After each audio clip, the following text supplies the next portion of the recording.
Okay, so now let's do some applications of circular motion. So this one we have a car going around the curve. So this is a top view of a car. So we need to recognize like there's a force of gravity going into the page, like down, like there's a force of gravity going down and force normal coming out of the page. It's the top view. But we know those forces are balancing up. We know this car is not falling through the ground or suddenly starting to fly. So we know those forces are balanced. But because traveling a circular path, we know that there must be some force that is causing it to not fall off the path. And that force that's keeping along the circular path is the force of friction. Okay, so we have force of friction pointing towards the center of the page. So what we need to recognize is that whenever we encounter, just like in dynamics, whenever we encounter any problem, the sum of the forces is equal to the net force. So whenever we have circular motion, the net force is equal to the centripetal force.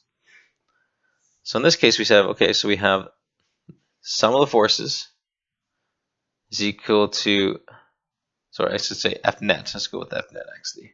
So we have F net, which is equal to the centripetal force, is equal to the sum of the forces. So this is a pretty straightforward question because the only force that is causing the centripetal force is the force of friction. So that's the only force that's causing this to keep itself along the path. So I can just rearrange this equation. So centripetal force is mv squared over r. The friction force is the coefficient of friction times the normal force.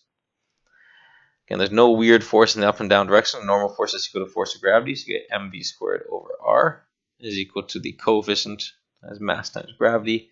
You can see masses cancel out. We get v squared over r is equal to g. And if we rearrange this, we get v is equal to the square root of the coefficient multiplied by gravity multiplied by the radius of curvature. And that is the equation that we derive. If we plug in our values for coefficient, 0.5 multiplied by 9.8 meters per second squared multiplied by the radius of revolution, 35 meters, we get a speed of 13.1 meters per second. So it actually shows that the mass does not actually matter.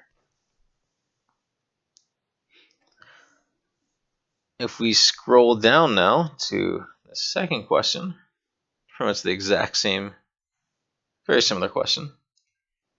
So it says, now on a wet day, the same 1,500 kilogram car begins to skid around the same curve when it reaches a speed of 8 meters per second. So we're going to end up with the exact same formula as last time. We have v squared over r is equal to the coefficient times gravity. But this time we're going to rearrange for the coefficient. So we have v squared over r multiplied by g. So let's plug in those values. We get 8.0 meters per second. We're going to square all that because it's the equation. 35 meters is our radius of revolution. 9.8 meters per second squared for gravity. We get a coefficient of 0.19.